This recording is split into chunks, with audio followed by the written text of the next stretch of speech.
Thank you, Madam Chair, and Ranking Member Schakowsky and esteemed members of the committee. My name is Michael J. Norton. I'm an attorney in the private practice of law in Denver, Colorado.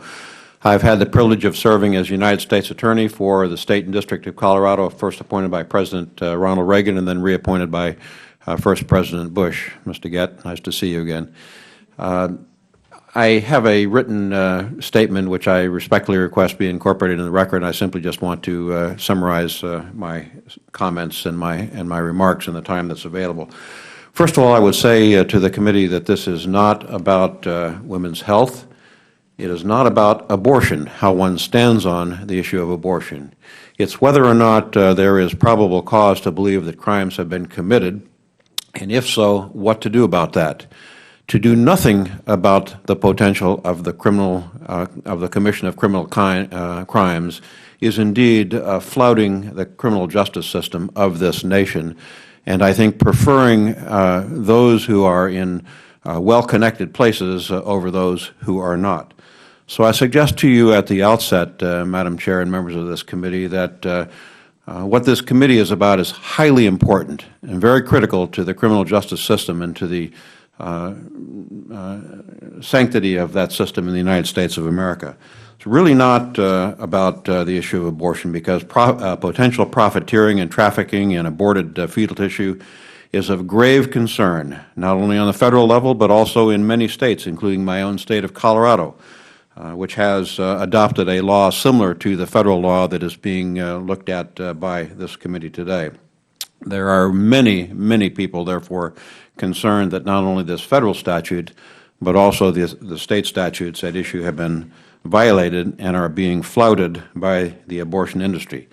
In 2015, it was revealed by one of these undercover videos that Denver's Planned Parenthood of the Rocky Mountains was indeed making a profit by harvesting and trafficking the hearts, the brains, the lungs, the eyes, the livers, and other body parts of babies whose lives Planned Parenthood had ended by abortion. These gruesome revelations came from a series of videos released by this Center for Medical Progress that the committee has talked about. And it was clear from the videos that Planned Parenthood had been actively engaged in harvesting and trafficking for profit body parts of babies whose lives Planned Parenthood had ended. Those videos have not created a general queasiness about surgery and blood. No matter how one stands on the issue of abortion, no one who has viewed these videos can come away thinking that Planned Parenthood's harvesting and selling of these baby body parts is consistent with our values or consistent with the law.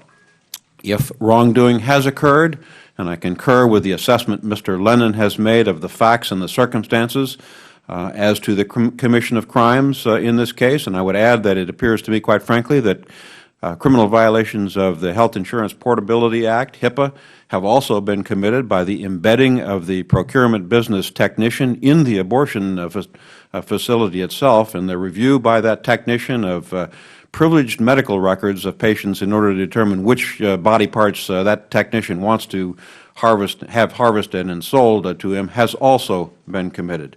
There are some facts that need to be determined, and a competent criminal investigation could determine those facts. But to do nothing is simply wrong, Madam Chair and members of this committee, and I thank the committee for its courage in moving into this area, investigating this area. I urge it to complete its investigation and to refer this matter to the U.S. Department of Justice for appropriate action, which I pray and hope is taken. Thank you, Madam Chair.